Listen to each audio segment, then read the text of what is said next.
کھاتے ہیں ان کو زیادہ امکان ہے کہ ان کے یہاں بیماری ہوگی. دوسرا ایک سب سے اہم مسئلہ یہ ہے کہ بیماریاں جو ہیں وہ بیماری کا تاثر تو ویسے ہی ختم ہو جاتا ہے اس کے اندر سے. نہ اس کے آرگن میں خون رکتا ہے نہ اس کی گوشت میں خون رکتا ہے. لیکن یہ جو ایکسپورٹ دنیا میں کرتے ہیں جن کی بیماری ہوتی ہے وہ ان کے یہاں تو جھٹکے والا معاملہ ہے کہ خون نکلنے کا معاملہ ہی نہیں ہے. یعنی اس کے گوشت میں اگر ہم ایزیوم کر ایک تو یہ سلسلہ سے ختم ہو جاتا ہے. چونکہ یہ اس کی ویکسین شیڈیول میں نہیں تھی اس لیے جب ہم نے لائف اسٹاک ڈپارٹمنٹ سے رابطہ کیا تو انہوں نے کہا کہ ہم ایک دو دن میں حافظ صاحب کا فون آیا اس کے اگلے دن انہوں نے کہا کہ ہم کل جو ہے پروٹوکول باقاعدہ ہم جاری کر رہے ہیں اس لیے کہ ویکسین بنا حکومت کی اجازت کے منگائی نہیں جا سکتی. اور ذرا سے تو آ رہی تھی جیسے بھائی صاحب نے بتایا کہ کچھ ساؤتھ افریقہ سے لے کر آ رہا تھا کوئی یوکرین سے لے کر آ رہا تھا یعنی روس کے جو علاقے ہیں وہاں سے ہمارے بہت زیادہ آ جاتی ہیں چیزیں اس طرح سے لے کر آ رہے تھے تو یہ لگ رہی تھی ویکسین بھی. اور اس کے بعد اس دوران بھی جب 1.5-2 مہینے کے اندر بھی جو ہے وہ جو سیکنڈری انفیکشن تھا یعنی جو بخار تھا اور اس کو کنٹرول کرنے کے لیے لوگوں نے میڈیکیشن کیا اس کا رزلٹ ملا اور بیماری تقریباً نکل چکی تھی. یہ تو بعد میں کسی کی نظر میں وہ تصویر پڑ گئی کسی نے ایک آدمی کو پھوڑے کی شکل دکھا دی کہ جی اس نے گوشت کھایا تھا. اگلے دن وہ کہہ رہا ہے کہ جی مجھے تو اس نے پیسے دیے تھے کہ یہ بول تو میں نے بول دیا. جبکہ اس طرح کی کوئی چیز نہیں ہے. ہمارے یہاں اصل میں ہونا یہ چاہیے اٹھ جاتی ہیں اور بنا اس کے ہم یعنی آؤٹ کم کا اندازہ کیے کہ اس کا ایفیکٹ کہاں ہو سکتا ہے کس کا کاروبار متاثر ہو سکتا ہے کس کی دکانداری ختم ہو جائے گی کون بے روزگار ہو جائے. خبر کو اس کے کنسرن لوگوں سے پوچھ لیں پہلے جو اسپیشلسٹ ہیں ان سے پوچھ لیں کہ بھئی آپ اس کے بعد 2 دن میں ویکسین بھی آ جائے گی ویکسین پروٹوکول میں ہو جائے گی. اب یہ جو فارمر بہت حد تک لگا بھی چکے ہیں لیکن جو لوگوں نے ویکسین لگانی ہے وہ ویکسینیشن اور امیونائزیشن دونوں. ظفر عباس صاحب کی جانب سے سازش ہے اور یہی جو نا اعلی کار ہے یہودیوں کے ایجنٹ ہے. میں ظفر اپنا حافظ نعیم صاحب سے اور جماعت اسلامی کے پورے اس پلیٹ فارم سے درخواست کروں گا اس کے اوپر غور کریں. اور یہ ساری چیزیں اس کے پیچھے ہیں.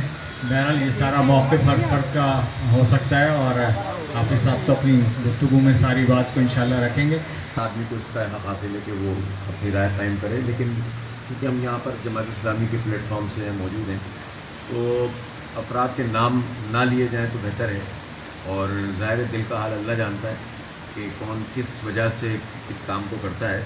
تو ہم کسی کے دل کے معاملے کو تو نہیں جانتے کسی عمل پر نشاندہی کر سکتے ہیں. لیکن میرا خیال ہے کہ انڈیویجولس کو یا اس طرح سے اگر بات نہ ہو تو بہتر ہے تاکہ وہ نوعیت کے ہیں وہ میں بیان کرنا چاہ رہا تھا. سب سے پہلے تو مجھے یہاں کہ تھوڑا سا میں حیران بھی ہوا پریشان بھی ہوا کہ اس مسئلے کا ایک تو وہ پہلو ہے جس جو اکنامک پہلو کہتے ہیں وہ صنعت جو دودھ سے زیادہ کروا رہی ہے.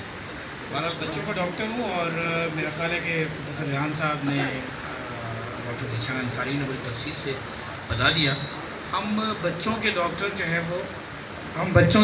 جو ہے وہ 1 سال کے اس میں کچھ نہ کچھ تو ہمیں تسلی دلاسا دینے والا کوئی نہ کوئی تو ہے کہ معاہدین کا جو بلایا مجھے یہاں پر یہاں جو شرکاء موجود ہیں ان سب کو بھی میری طرف سے سلام پہنچے.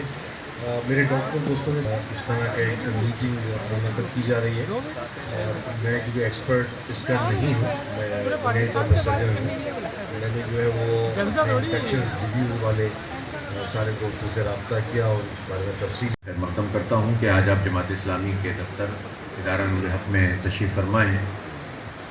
اور آج تو یہ معاملہ ہے کوئی بھی معاملہ کوئی بھی مسئلہ ہو تو بھی اور کوئی بھی معاملہ نہ بھی ہو تو بھی جماعت اسلامی کا یہ دفتر آپ کا گھر ہے. آپ جب چاہیں یہاں پر آ سکتے ہیں تبادلہ خیال کر سکتے ہیں.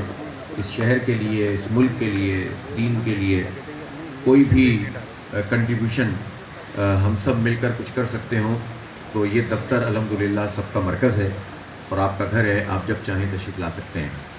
یہاں پر شہر بھر سے بلکہ شہر کے باہر سے بھی بے شمار لوگ آتے ہیں جو مسائل کے اندر الجھے ہوئے ہوتے ہیں کہ ہمارا پورا سسٹم جو ہم دیکھ رہے ہیں وہ چیزوں کو ایڈریس نہیں کر رہا.